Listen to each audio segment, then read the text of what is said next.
Hey guys, welcome to our new education series.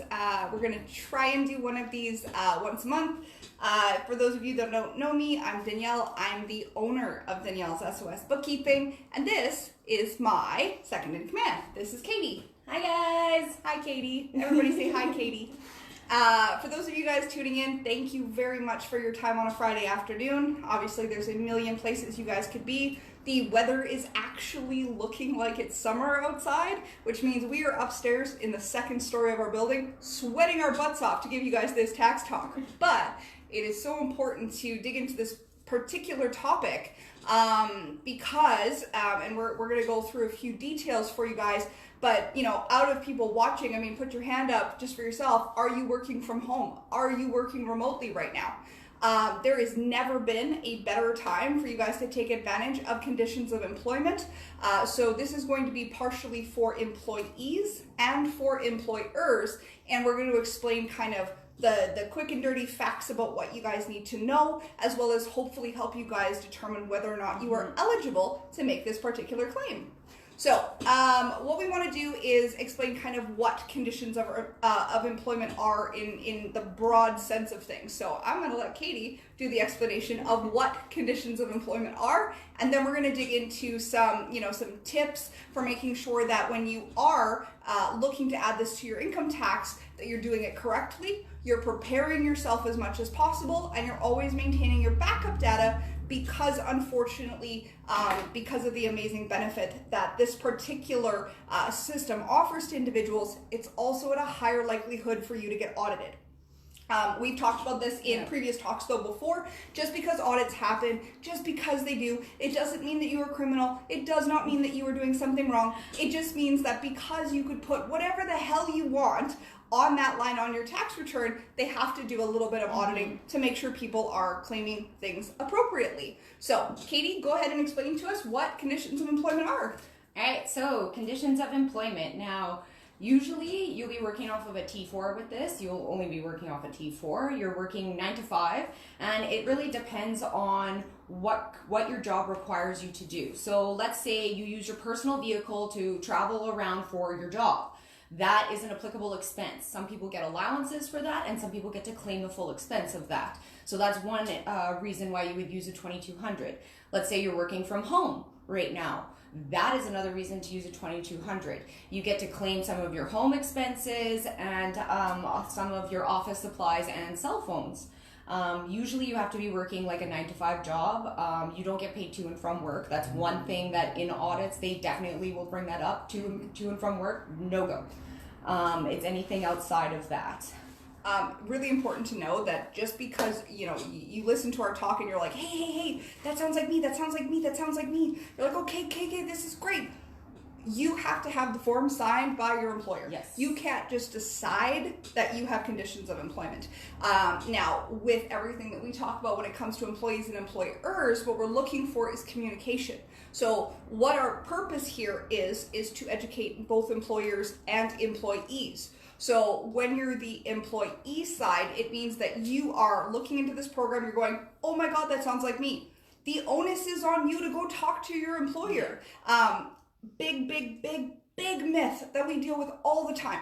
It does not cost your employer anything. No. It is not a detriment to them. It is simply them acknowledging that as part of your duties as an employee, you are required to spend money on things that are not provided to you directly inside the organization. Like Katie said, a portion of your home office, a portion of your vehicle, things like that. So when we have that case, like I said, number one, the best thing for you to do is if you listen to this talk and you're like, yeah, that's me, you want to go and talk to your employer. Yeah, and it's very important that when you come in and bring this form, you have to have this form already filled out by your employer and then bring it to your tax preparer. It's a no-go to have a tax preparer fill it out or anybody else fill it out. It has to be done ahead of time and signed and then brought into your tax preparer prior to. And a lot of people will fill in their own employment expenses, like their $2,200 for the employer, and say, hey, I've got this stuff that I'm working on. For example, like we said, during a pandemic, hey, I work from home. Would you mind signing off on this? Basically, what your responsibilities are is to list your job description, your office location. So if you work on a site different than maybe potentially your personal or your main working location, you're also required to disclose where in location-wise you are required to work. So we're talking about, oh my God, we're in the middle of a pandemic. This is all the things that people working from home need to know. All the people that also work on site. If you travel to and from locations for work, whether that be oil field, whether that be inside sales, whether that be, things like that, you also are eligible. It's just going to look a little bit different for you. So you are required to disclose where in Canada you work, so where your location is, and most importantly, are you required to be, farther than 12 hours at a time. So if you are going to a camp or you are driving to a site and you're going to be there overnight, you have to get accommodations and stuff like that, and travel, that specifically is where you need conditions of employment. Okay. Something that we're going to talk about is we're going to talk about how important potentially an actual work contract is for the purposes of claiming a conditions of employment. So CRA has started to, we got flies. CRA has started to crack down where they want you and your employer to have a conversation. So when you are first hired at your position, you're usually given a work contract. This is going to be one of those pieces that, again, is very important to both sides here. So as an employer, if you are expecting your people to spend money on things outside of your organization, this needs to be a powerful tool in your HR department.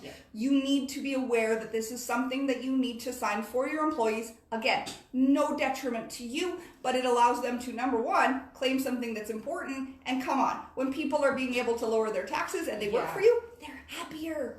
It's really important. And then from the employee side, you need to make sure that you are aware and asking for that information.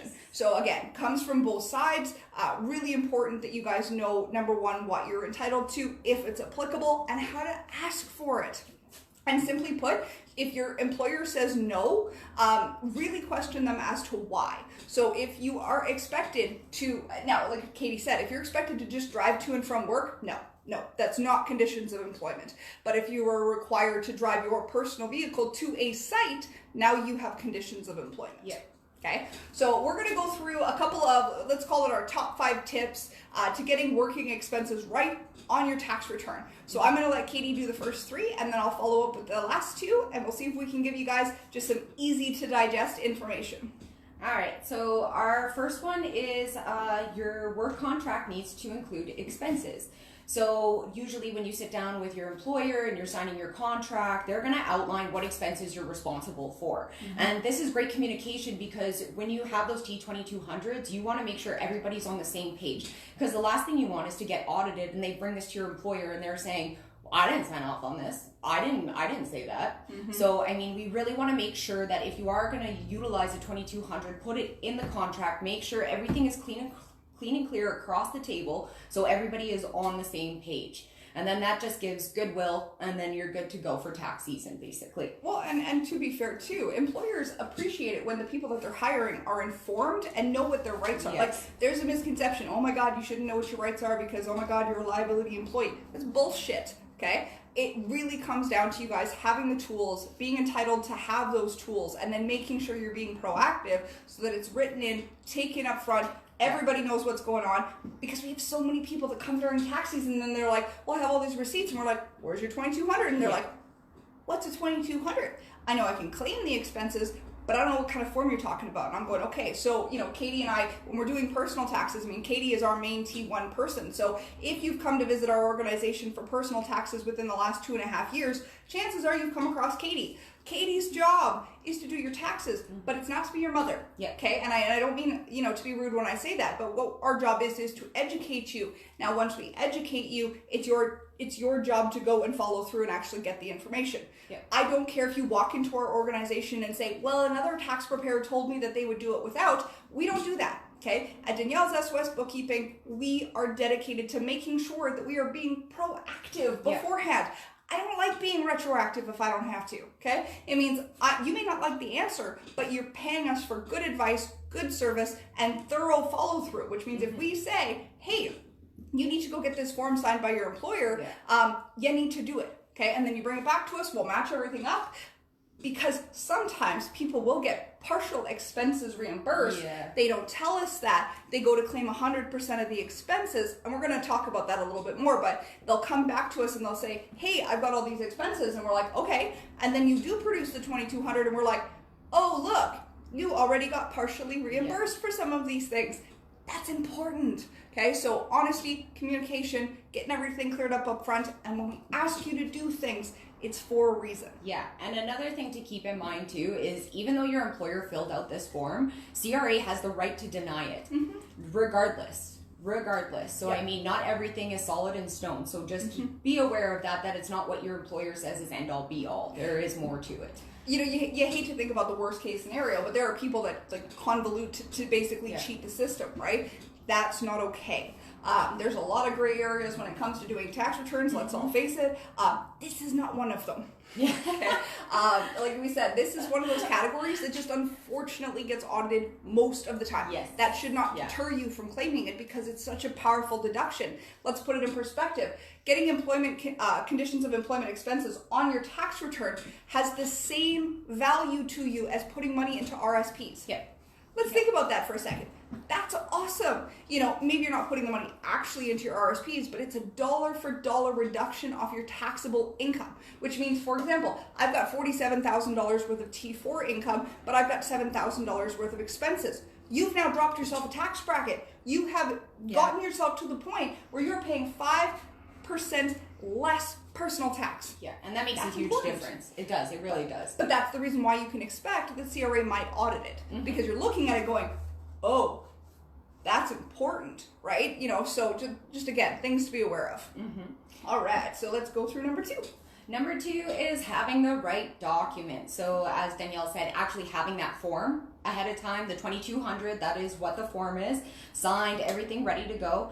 Not to mention, if you are doing kilometers and you're driving from site to site and you're in one of those industries, we need your logbooks, like up to date, 100% current, because if CRA is going to audit that, they're going to go through every single logbook, like through and through.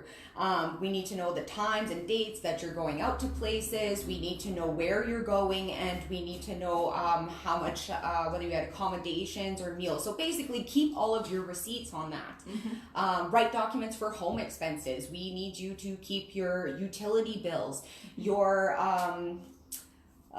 mortgage statement, property taxes, all that kind of good stuff, so that at least we can give you a percentage of that when it comes to tax time. We also need any additional like cell phones, if you have a cell phone. We cell need phone internet. Additional information for that. And on the form specifically, there will be a separate section in number 6, I believe it is, where your 7, where your employer will write a blank spot so they can put whatever they want in there. Kind of like, okay, well, this employee has to claim like some meals because they're away from their office for so long, right? So every single receipt is what we need, because when it comes time, like Danielle said, they do audit them all the time. It's very common, and it's better to have all your documentation ready to go so that we can fight for you in the event that something like that happens.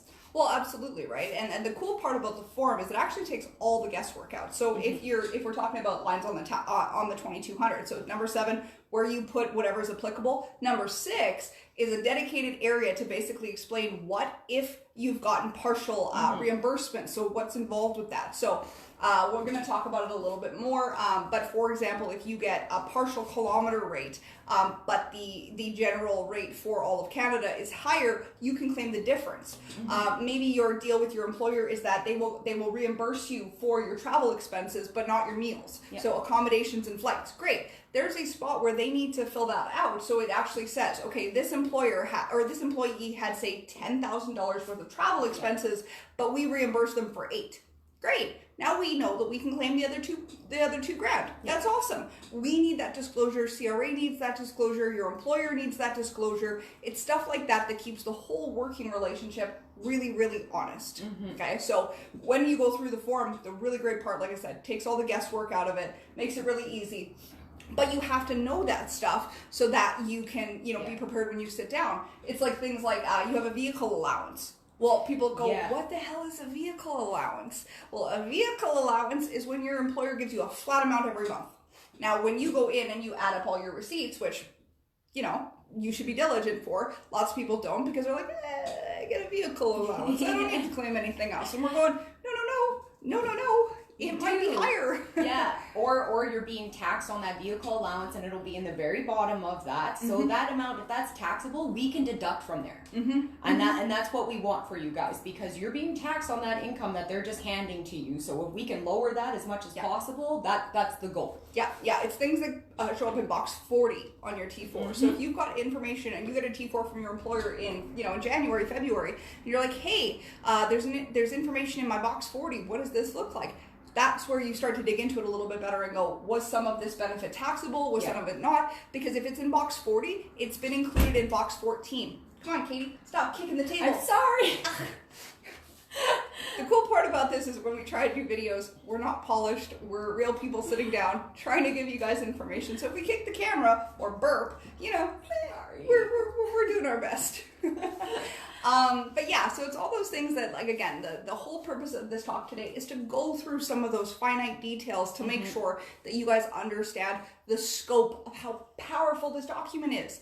It is just like, so for example, we have an intake form. Every client that comes in to see us has to fill in all the information. Yeah. So your SIN number, your date of birth, your marital status, your kiddos' names, whether you have rental properties, whether you have RSPs. On page 2 of our document, the first thing where it says, choose any that are applicable. The first one says conditions of employment.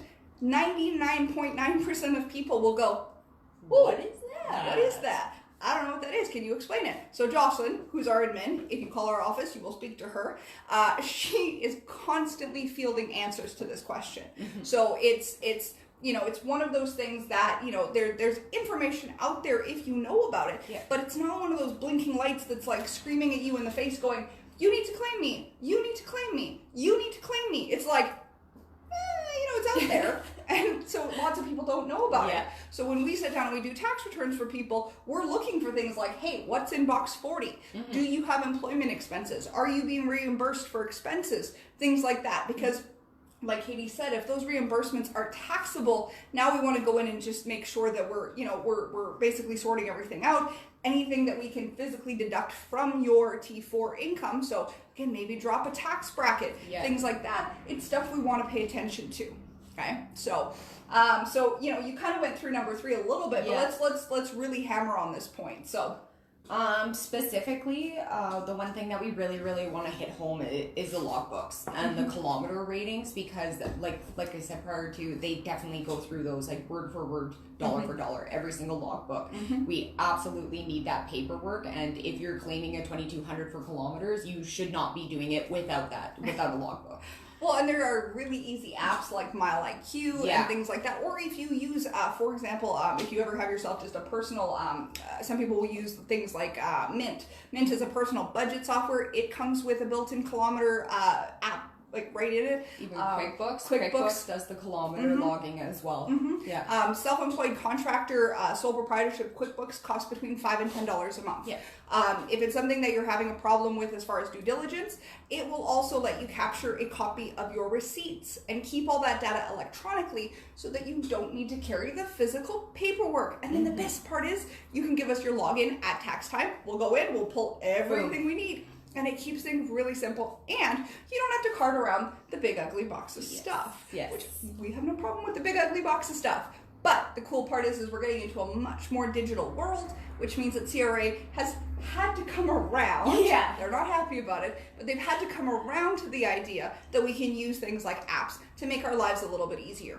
So recommendations, unofficially, QuickBooks Self-Employed Contractor Edition, $5 to $10 a month. You get a mileage tracker. You get the ability to do receipt capture, which means you physically take a picture of that receipt. It goes into the app, and you can take the piece of paper and throw it in the garbage.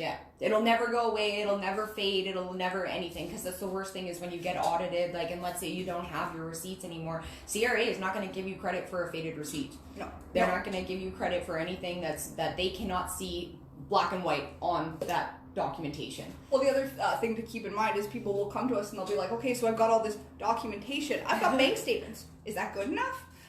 No. I guess the easiest answer is no.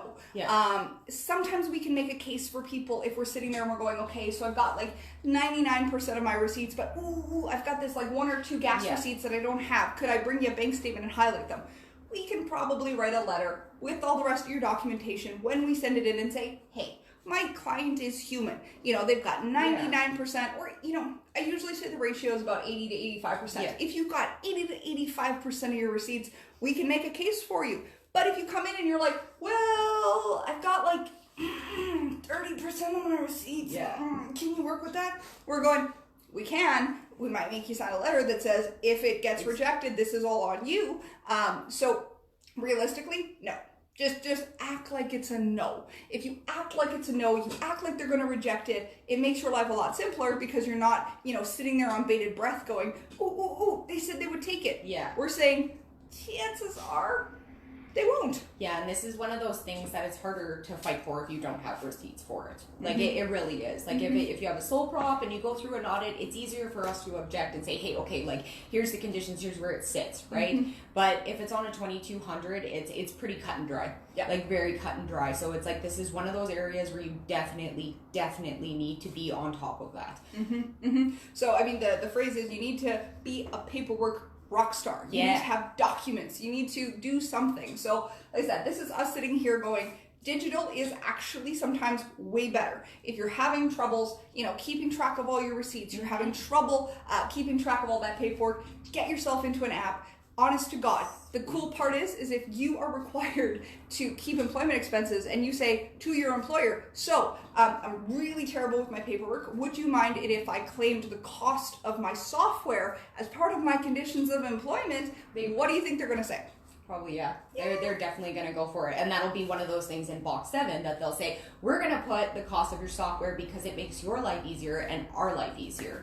Well, and especially, too, if you're trying to get reimbursed for things, another really great option is, again, I'm traveling, I'm not going to remember to keep all my receipts, snap photos of your receipts right into QuickBooks, and then when you get back to, you know, your operations and your manager goes, hey, I need the documentation for what you purchased, you can go, okay, so I'm terrible with the physical paperwork, but the cool part is you can download a digital copy of that receipt from the transaction forever. As long as you're paying for the software. Yeah, of course. Yeah. But QuickBooks is really great if for any reason you're like, hey, this isn't a good fit for me anymore. They will hold your data for 1 year after you stop paying for it. So that's really nice. It gives you a little bit of grace there. But again, it's just something that you need to be on top of. And you know, when it comes to tips and tricks that really make a fundamental difference, that's going to be one of them. And it's just something that we suggest and we suggest and we suggest to people all the time. Take our advice. It's really going to help you guys out. Yeah, cost versus benefit. I mean, like for the $5 a month, really? Yeah, it's not bad. It's not bad. So don't get hung up on the costs, okay? When it comes to things that you can reason out, again, like we said, would you have considered going to your employer and saying, hey, can I write off the cost of my software? Maybe nobody's had that conversation with you, so that's what we're here for. There are just, you know, full caveat, there's going to be some things that we missed today. Hopefully we're going to give you a huge amount of information. The reason why we do these videos as Facebook Live events is because, number one, if you've got a pressing question, you can make sure that you comment on the video. We're good with that. Number two is that it stays immortalized on our Facebook page, which means if you're like, hey, they just dumped a crap load of information on me, I don't remember what they said, you can go back and watch it, which is really great. We're also going to be, selfish plug, we're going to be updating our YouTube page. So if you are friendlier on YouTube versus on Facebook, you can also go check the video out within the next week live on our YouTube page. So, okay, so let's go through number 4. This is honestly one of the most important points to hammer off on. I know I said I was going to do 4 and 5, but do you want to do number 4? I know that you've done more personal taxes this year than I have. So we're going to talk about, ladies and gentlemen, sit down. This is the most important point that we're going to talk about today under all of the information for conditions of employment. Okay, number 4 is dust off your calculator and remember your ratios. Now, this comes into play with a lot of people working from home. Okay, you're working from home. There's a section on that form. Now, this is for employers and employees. The section on the form that says, what percentage are you at home? If you are not at home 50% or above, you cannot claim home expenses. That is how that works. That little ratio is not how much of your house you're using. That is how much you're at home. And CRA will automatically deny if you are below 50%. Also, something there too is just because it says that you're at home, say 90% of the time, you can't claim 90% of your home expenses. No. They're not the same blanket percentage. Okay? No, and it still works the same way as a sole prop. So basically, we have that percentage indicates to us that you can claim it. And then after that, we still need your square footage of your office over total square footage of your home. That gives us the percentage to apply to your utilities and all that good stuff for the 2,200. So that is just something to keep in mind, especially for employers, because we see this form all the time with 10%, and then it's unfortunate that the employee can no longer claim because it's at 10%, and then they're like, what? Yeah.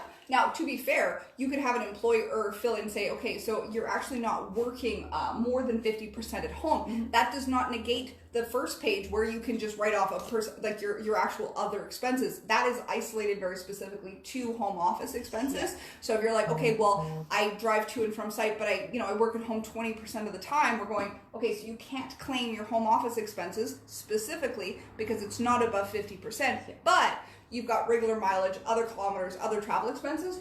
Those are still good. Yeah. It's just that you have to understand that what you have on the form in one box doesn't blanket over to the next box. Okay, that's super important. And then our next little thing in here is that you basically for the logbook and everything, you're going to use these to create a percentage for how much you're using your vehicle. So I mean, this is very common in sole props. It's the same kind of thing for the 2,200. So it's like we need those kilometers in order to give you appropriate percentages for how much you're using that vehicle. I mean, sometimes there's safe percentages that are used. I always recommend keep the K because we can give you more out of it because you're giving us actual legit numbers. Yeah. Right? So, I mean, we would sign you a safe percentage of, depending on your situation, 20%. Yeah, but it's going to be way lower. Yeah, let's say your kilometers give you 50%, right? We still have to be safer than sorry for you guys because it's our job to protect you, right? Yeah. So, in that sense, the kilometers is really important for us to assign appropriate percentages. And then you get your registration, your insurance, your fuel, oil, maintenance. That is all applied by that percentage. When it comes to vehicle repairs and maintenance, it's super important. People don't know this. You can definitely claim a portion of your repairs and maintenance. Now, if you guys have ever watched any of my other videos, when I go through, I have specifically an auto expenses deep dive video. You can look back probably about a year and a half ago. My favorite catchphrase to use with people because, well, come on, we're accountants. We're not that funny. What we do is not that funny. But I always explain, if you're ever wondering what you can claim for repairs and maintenance for your vehicle, let's put our hands up for 90s and older. Don't go pimp your ride. Okay?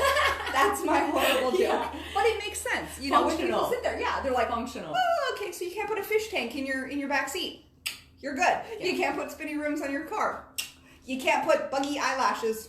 What do they call them? They're like, a makeup company that you used to use where you get the little eyelashes on your bug. No, can't write those off.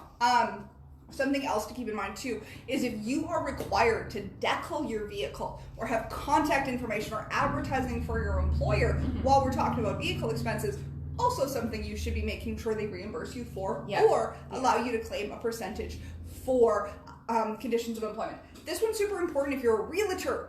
Yes. How many out there are earning commissions as a realtor? Absolutely. Sometimes you are a sole proprietorship, depending on how your contract is worded. Yeah. But for other people, when you're running under conditions of employment, if say for example you work for Remax and Remax is like, okay, we're going to give you a percentage off of things, but we're going to get you a conditions of employment, meaning you're getting a T4, but then there's a box at the bottom that says you got paid X amount of commissions. As soon as there are commissions on your T4, also, you need to talk about a 2,200. Okay, that's super important. But specifically, I have definitely had my share of realtor clients that have conditions of employment. And the biggest thing that you guys need to know is that specifically make sure that if there's any advertising or declaring that you guys need to do, that's being either reimbursed to you, like I said, or you're making sure that you're claiming the expense. Yep, absolutely. And one of the other things that we wanted to talk about is the cell phones as well, is like the percentages for the cell phone. So you have to keep track of what is for personal and what is for business. Now this can be really convoluted because I know a lot of the time that you'll just use your personal phone for business, and that's very common and that's okay. But just so you know that if CRA was ever to look into that, they will go through all of your phone records. They want to see line by line what is personal and what is for business. So it's very important to keep ahead of this, because it's so much harder to backtrack after the fact, because we're always a tax season behind the year, so it's so much harder. A year later you're like, oh, whose phone number is that? Oh, who was I calling? Yeah. So if you do it, like, make it part of your day-to-day, do it in your everything. Even if you have a calendar marking down your phone calls, then it's easier to track through your phone records. Yeah. And then get yourself an Excel document and just have a phone log, right? Dictate exactly who you talk to, when you talk to them, how long the call was, put their phone number in there, pristine. That is basically all you need. And for all you people sitting out there going, oh my God, this is a lot of work. Guess what? In order to get the best benefits from things, you have to put a little bit out there. Cost versus benefit. I mean, if it's not worth it for you to save the receipts and stuff, then you're going to pay more. Yeah. If you're a sales rep for a company, you're working from home, and you are required to use your cell phone right now, that's going to be important. Chances are you're making a lot of calls, right? So it's, again, just be prepared to show that backup. Now, even if your employer is just flat reimbursing you for your cell phone, it's still something that you want to consider. It's still something in the background, because, again, if it happens to be a taxable benefit, we can potentially, reimburse that to you on your actual tax return. Wait for it. You have to have the documentation. Exactly. And one other thing that I want to touch on for the vehicle expenses too is that CRA will not accept aftermarket products.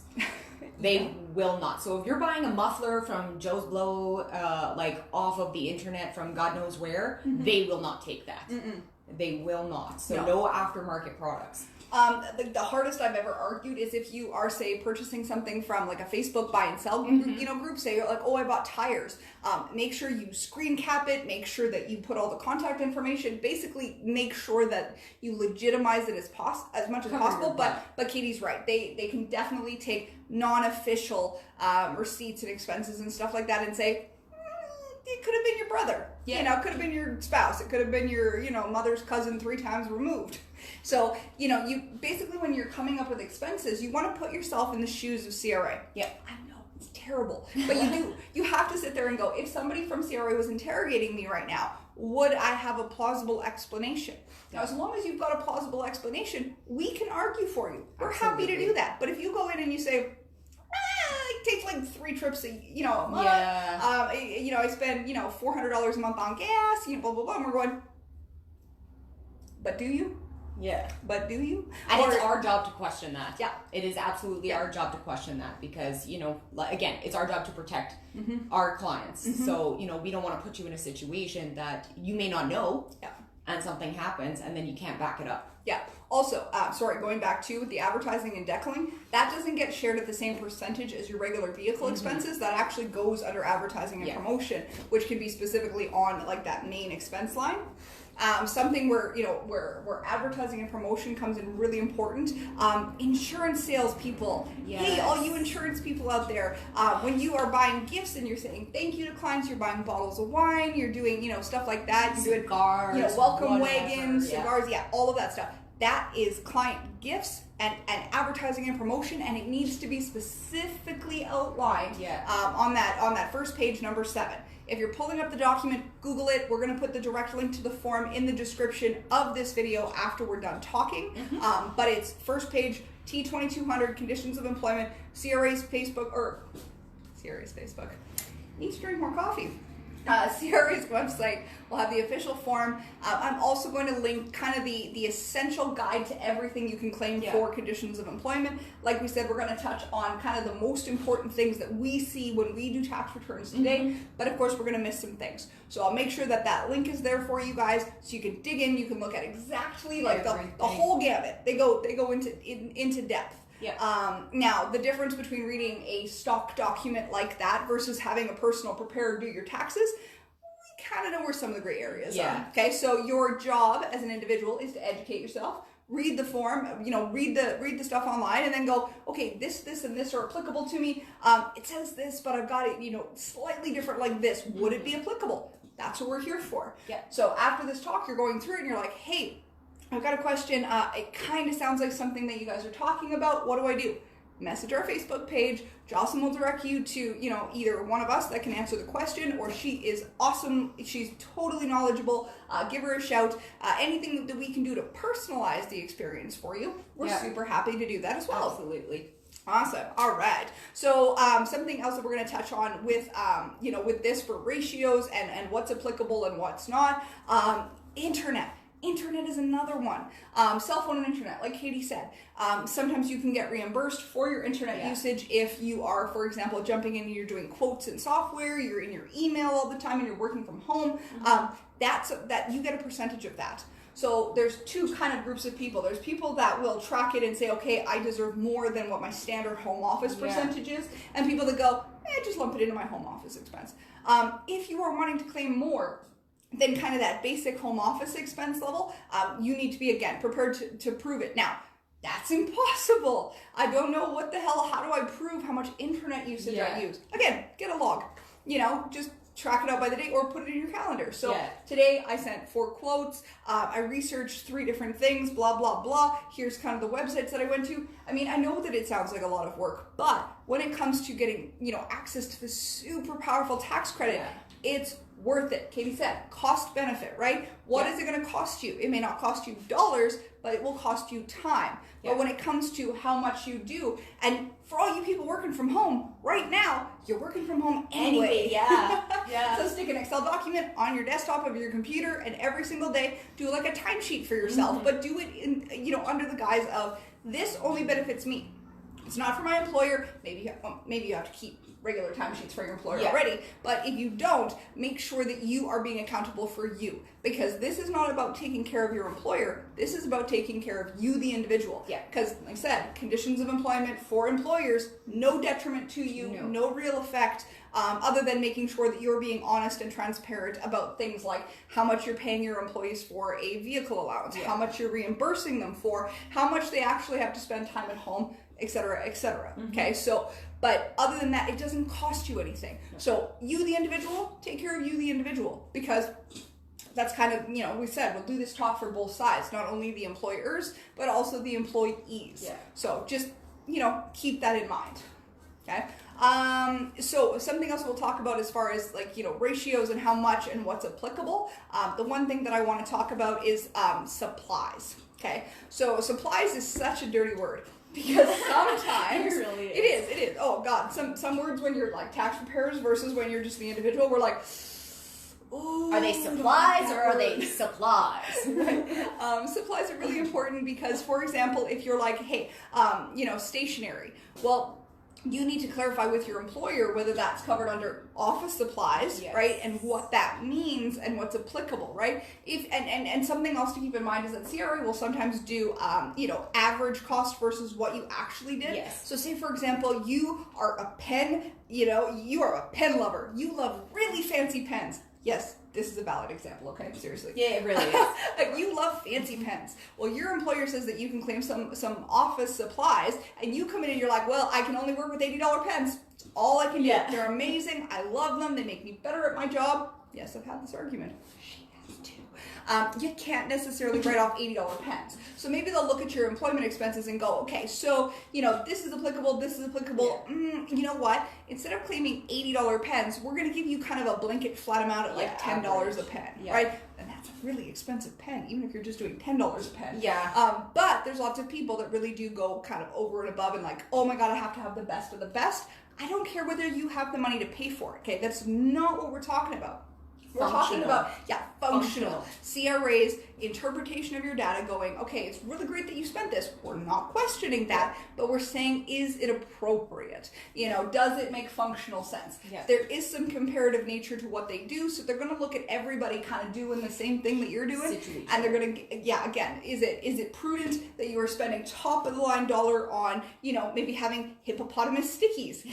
Sorry, I can say this to Katie because she's all about stickies. If you ever come into our office, she's like, I have a box of stickies that can't be opened. I'm like, I gotta find you the hippopotamus ones because they're so cool.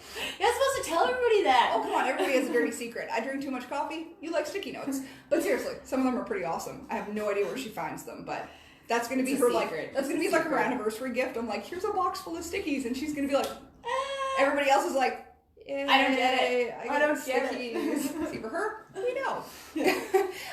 So like I said, just making sure things are applicable, right? Mm-hmm. So if Katie were to go buy a $20 pack of stickies versus a $5 pack of stickies, they may say, hey, Katie, that's really great. We're not questioning that you spent the money on it, but we might want to curb it down. Right? It's just like if I'm working from home and I'm buying a Tim Hortons coffee every day, because let's face it, we're sponsored by Tim Hortons.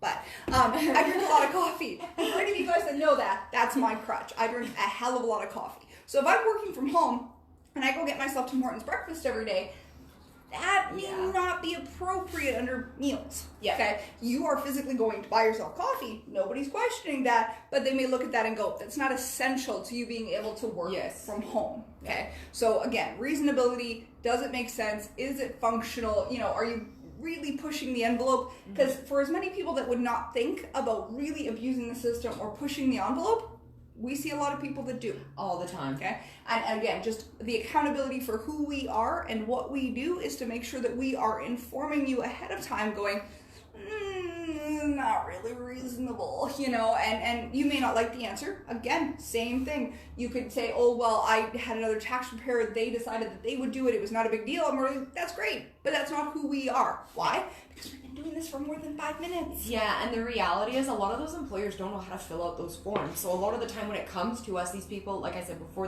they think that they're applicable. And it's like, no, like it's our job to tell you, hey, this is not how this works. Yeah. So it's like, even though you may think that, oh, this is wonderful and I get to claim all this stuff, we still can say no. And we have to say no because, again, we don't want to put anybody into trouble or hot water with CRA because that's the last thing. If you don't have the appropriate documentation or anything to get audited and not be able to back it up.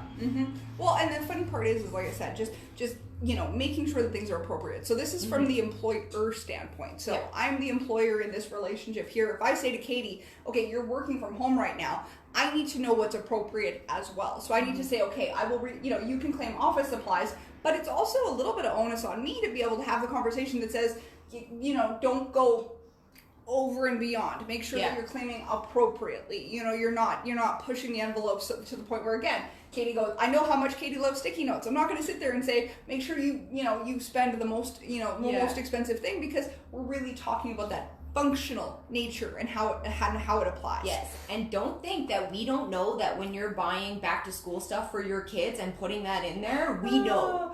That's important. We know. That happens all the time, and we know. So that is not functional. It really just is like some of these points we talk about, people are like, that's no brainer, or I'd never do that. Again, we've been doing this for a very long time. So what we see, like I've been doing taxes for a decade. When I sit down and I really look at what people have tried to claim on their expenses, I'm just like, I've seen it all. Yeah. I've seen it all. Yeah. And it really, it's really important. One of the ones that's a good story too when it comes to, say, travel expenses. People, please be discreet. Okay? We've seen everything. I've seen people try and claim their weekend cocaine. Everything you can think of. You really got to be transparent, you got to be honest, you got to be really straightforward and practical. Yeah. Because some of the stuff that's out there blows your mind. Yeah. Okay? Logic. Yeah. Something that and all the way back around to the original point, because we totally kind of climbed into a rabbit hole, which is what we do. When it comes to supplies that are applicable, one of the two industries that people really need to focus on. One industry people know about. Two, they don't know about it. Number one is trades guys. So you're looking for food allowances, you're looking for tool allowances and stuff like that. That has now changed on how it's claimable on your personal taxes. Absolutely. And in order to claim them, you have to have a conditions of employment. Yep. So again, doesn't cost your employer anything, but it allows you to make those deductions. So what used to be a flat tool amount or a flat boot amount and stuff like that, just bring in receipts. yeah, that doesn't exist anymore. You actually have to have a conditions of employment because, let's face it, guys, well, and women too, sorry, not trying to be sexist, people will go out and buy their own personal stuff and then go, okay, well, I just use this for work, but your employer is giving you a brand new set of boots. You're going out and buying another set of $400 boots, and then you're like, these are for my job, even though you're using them personally. There is more restriction now because unfortunately people have really abused the system over time. Yeah, and last year was a huge audit season for these 2200. So this is part of the fuel for the talk, especially as next year they're going to be way more common. Because of this pandemic, because there's so many people working from home, this is going to be the year where I will guarantee that 95% of people will get their conditions of employment audited. Yeah. Why? Because it's kind of like that group effort where it's like, well, everybody else is doing it, I'll just do it too. Exactly. No. The government knows that a good amount of people have moved into working from home. There's going to be an extra level of abuse in the system. Unfortunately, we will be the ones that will be helping you guys deal with that, which means it's our job to sit here and go, when we're talking about it, hey, what do we do as far as like handy tips and tricks and stuff like that? What's going to be the most functional for our clients coming out of this pandemic? Or, we may still be in this pandemic. Obviously, whatever evolves over the next couple of months, our jobs are to say, a little bit selfishly, what can we do that's going to make our jobs easier next year? And number two, what are the functional things that make a difference to everybody right now? Okay, so that was kind of the fuel for our talk. Back to those supplies. The second group that I want to talk about really quickly is healthcare workers. Come on, let's say thank you very much for our healthcare workers. They are working around the clock to make sure that we are as safe as possible.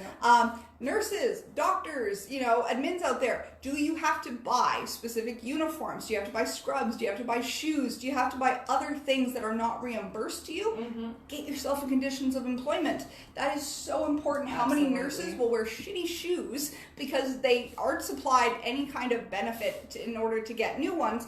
Again, may not be instant gratification. You may not be dollar for dollar reimbursed from your employer, but when it comes to your own personal tax return, you are leveraging your own income tax that's being paid in regardless. So if there's a way that you can jack up your personal refund by asking your employer to sign off on a conditions of employment simply so that you have that chance, that's a good conversation to have. And it really just blows my mind, unfortunately, how many healthcare professionals we do taxes for that don't know. Okay, they'll come in and they'll say, well, here's all my stuff, here's all my receipts, and I'm going, okay, we need to have a conditions of employment, and they're like, the conditions of employment. Back to that same first sentence that we talked about when we got started, which was most people don't know what it is. Okay, so healthcare workers, again, just one of those demographics where people just don't know, so need a good hammering on.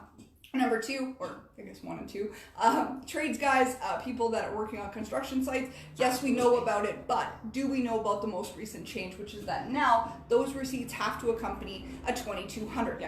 Probably not. So hopefully those two, and again, there are lots and lots of other groups that are really important, but those two very specifically, if you don't know, you got to know. Okay, super important.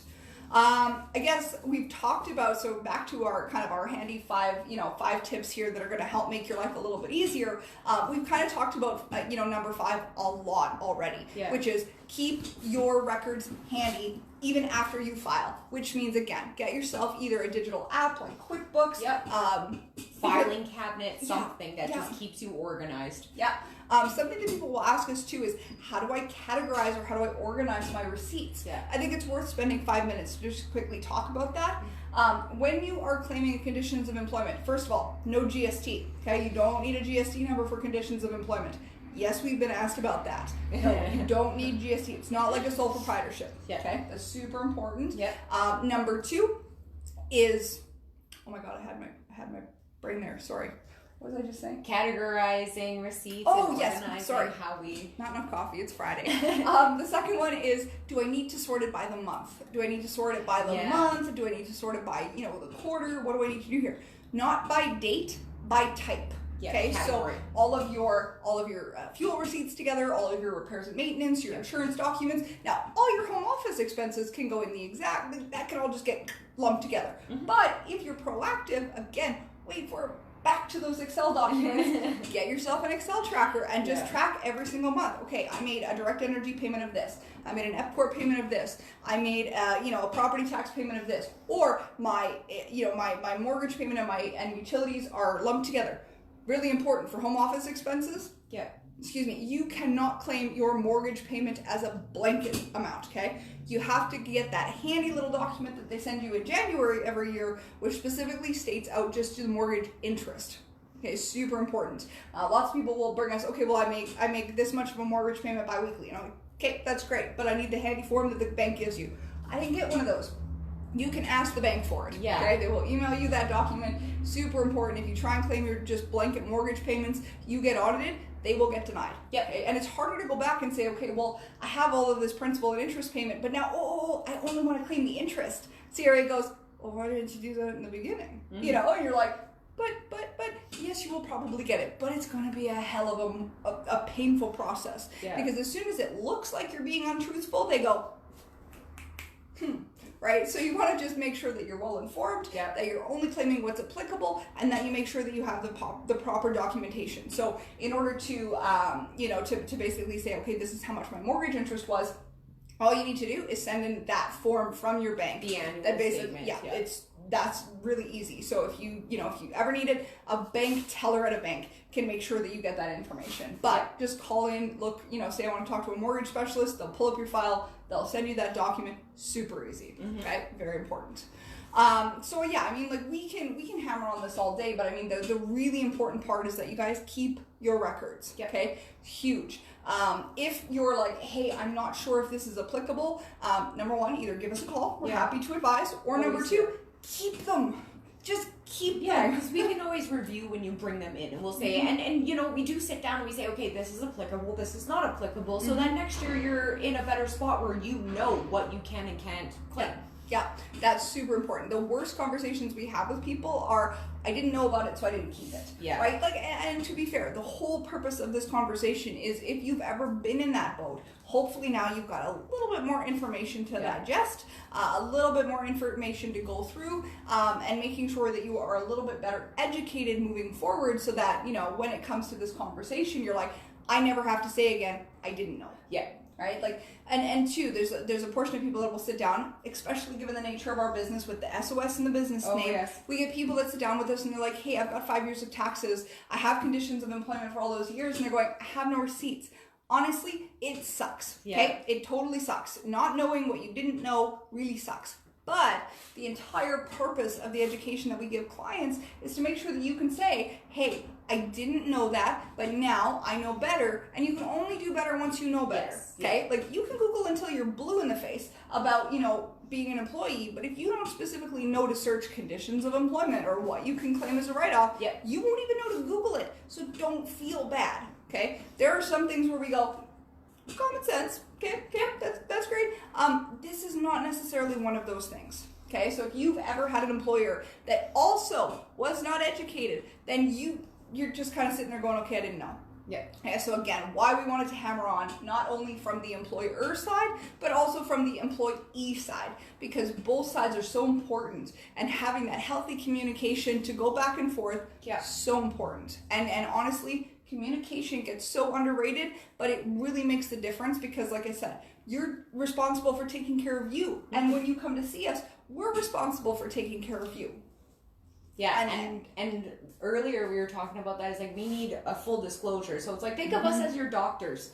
You have to disclose all of that information to us in order for us to be able to help you. We're your financial health consultants. Yeah, I like that. Honestly, but that's what it is, right? And it's funny too because when I've seen people sit down and then they're just beating themselves up and we just look at them and go, look. At the end of the day, like we said, there's some things that we would, as tax preparers, we sit there and we go, common sense, you maybe could have figured that out. But again, it's not beneficial to us to berate you and say, darn, you're so, you should have known that, or why did you do that? We go, hey, you know what? You're here today. There's no point in beating yourself up. There's no point in us beating you up, because at the end of the day, our job is to educate you. Now, keep in mind that there is a difference in accounting knowledge and emphasis on education depending on where you go. Okay? If you have ever been to an accountant that did not, ask questions, they didn't get to know you, you look back and you're like, damn, my accountant never told me about that. I totally could have claimed that. Guess what? Unfortunately, how I explain accounting to people in personal taxes, we all have the same tools, but how we choose to use them and how we apply them to our clients, very, very different, okay? We do second looks. We can potentially look back at going and doing adjustments and things like that. But unfortunately, with conditions of employment, a lot of the time we find that people just didn't keep the receipts. Okay. So there are some things you could go back and do like a safe percentage of. Maybe some home office stuff. You could order copies of your banking information, your property taxes, your utilities, your insurance. Some things like that we can do. But again, most often it's just learning from what you didn't know and moving forward. Because you're going to increase your chances of an audit adjusting you something get without proper documentation. They'll just see the adjustment for employment expenses and boom, automatically. It's just one of those categories. So the reason why it's so important for us to go through and talk about this today is that just because it can get audited should not deter you from claiming it, okay? It is such a beneficial write-off. It is so important. Most people don't know about it. And for us, we talk about things that get missed all the time, things that we go, hey, I've had a lot of, clients say they didn't know this. And I've had, oh my God, I also have had a bunch of clients that don't know how to do this. This is one of those overdue videos that, like I said, if it's never come into your realm of understanding, you've never had somebody sit down and talk to you about it, it's something that we want to make sure that you guys know about, so that in the future you can make sure you're claiming as much as possible and that you're putting yourself into the most advantageous position when it comes to personal taxes, because let's face it, we don't want a bigger refund. That's how it goes. It's your money anyways. And when you're leveraging things like write-offs like this, you're just leveraging the same income tax that you would pay in regardless of whether you knew about this deduction or not, okay? And it is as beneficial to you as putting money in RSPs. That is so big, right? And like I said though, when you understand that, understanding that there's a chance you will get audited, hopefully makes sense to you guys.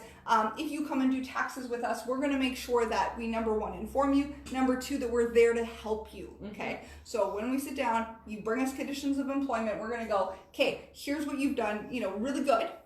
Here's some things you might want to improve on next year, right? I can fight for you on this, this, and this. Maybe not 100% of it, because we go, I don't feel like your records are quite comprehensive enough, and given the history that we have with doing audits and reviews for this specifically, we spend a lot of our time talking to CRA, agents, reps, auditors, and we get there's a bit of a pooled mentality, meaning if on average we have clients that have less than pristine records for their home office expenses, we can say with pretty good confidence that every time we've had that, they've said no. Okay, so again, total your decision if you want to. As an office with our own integrity in mind is something that you guys need to know as well. And if you come to us with dicey situations, maybe you've come across this already, it is your tax return. Okay, at the end of the day, if you want to claim things that we go, it's not perfect documentation, but you go, I'll take my chances. Great, you're gonna sign a nice little document for us that says that against our best recommendation, you've decided you want to claim this anyway. The only thing that does is it protects us if you come back after and say, well, you didn't tell me that that's not applicable, or you didn't tell me that would cause me some problems, right? It's stuff like that where we sit down and we start to go, hey, here's the documentation that you need, here's where you're going to be most successful, here's where you might have some challenges, and we really start to dig into it so that we can leave the situation knowing we've done the best job we possibly can and that all parties are happy. Exactly. Okay? And, you don't want to make Katie cry, so... Oh, come on. Oh, come on. We've all had situations. Oh, yeah. But the idea is that it's not hopefully self-serving for us. It's really about you guys. But again, if we can put the better tools in your guys' hands, the easier our time is as well. Exactly. And the less time it takes us to prepare your returns, because we can better prepare you, the cheaper it is for you guys. I know we do flat rate pricing. We're very happy to do that. But if you also come back, in with like 3 giant, big boxes of receipts for all of your conditions of employment expenses, we're going to charge you some extra bookkeeping. Why? Because that's fair. if we go to spend 2 or 3 hours, sorting through all your receipts, totaling everything, making everything pretty, there might be an extra charge. Yeah. Okay. So again, takeaways that we want to really consider when it comes out of this talk. What are we going to do with our receipts? Keep all your records. Okay. I want to claim 90% of my home office. Is that fair? No. I want to claim that 100% of my vehicle because I mostly drive for work and we take the wife's car to get groceries. Is that fair? No. No. No. I want to claim my cell phone. I want to claim my internet. I think that I'm entitled to about 75, 80%. What do I need to include to prove that? I want to see your records, and I want to see either a calendar or a logbook showing how much you're utilizing those so that we can determine whether that percentage is accurate for you or come up with a new percentage. Right? All of these things are, hopefully a little bit of common sense, hopefully like that. But again, we found, with experience and stuff like that, again, it's just one of those things that people don't really know the most about. So our job is to fill in the blanks. We're talking about blanket terms here, blanket amounts, blanket policies. Yeah. Again, if there's something that's specific to you, you're going to hit the Facebook page, you're going to hit send a message, you're going to email admin on our website, you're going to get in touch, you're going to reach out. If you're an existing client, you've probably got one of our personal email addresses. Send us a quick message, say, hey, I just have a question. Is this applicable to me? Or if I've got this, this, and this, I think that, 1 and 2 are really good, solid. I listened to your talk, makes sense, but I'm not really sure about this piece. Yeah. That's the stuff we're here to do. Okay. When we're not doing the thick of tax season every year, we are answering questions. We are helping with audits. We are going through. Educating. Yeah, educating. It's all about looking at the situation that we've got right now, figuring out how we can be the most proactive possible. And with the pandemic, with all of you guys working remotely, this is information that's going to be, honestly, in my opinion, just so useful. There's never been a better time to talk about conditions of employment. So hopefully you guys had a chance to learn something today. Like I said, if you guys have any questions, I'm Danielle. I'm the owner of the business. This is Katie. She does a hell of a lot of our personal taxes, but we have other professionals that also work in our office. We are all happy to help you guys. If you guys have questions, if you guys have concerns, always, always, always open door policy. Please come and ask us, because when it comes to your money and finance, it's so important, okay? This is not one of those places in your life to cut corners if you can help it. No, especially in this upcoming year, we want to make sure that you guys are in a good spot, because this pandemic has put a lot of stress on not just employers, but employees as well. Oh God, that's just it, right? And on top of all of these other crippling fears we have about health and stuff like that, not having another worry to do with your money and finance, hopefully we can be of some help.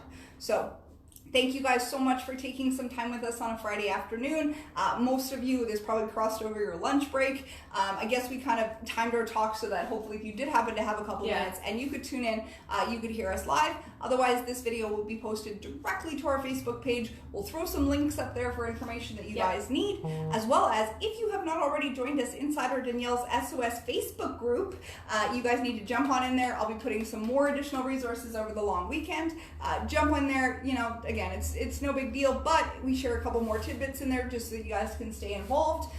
Again, if you guys need any questions, you have any concerns, get in touch. And tune in next month. We'll have another conversation with you guys. I don't know what it's going to be about yet, but we'll figure it out. We'll put it in a Facebook event and we'll push it out to you guys. So thank you guys again so much. Thank you so much for taking some time with us, for listeing to us ramble and rave about things that we find important, because we're the crazy tax people that actually like doing this for a living.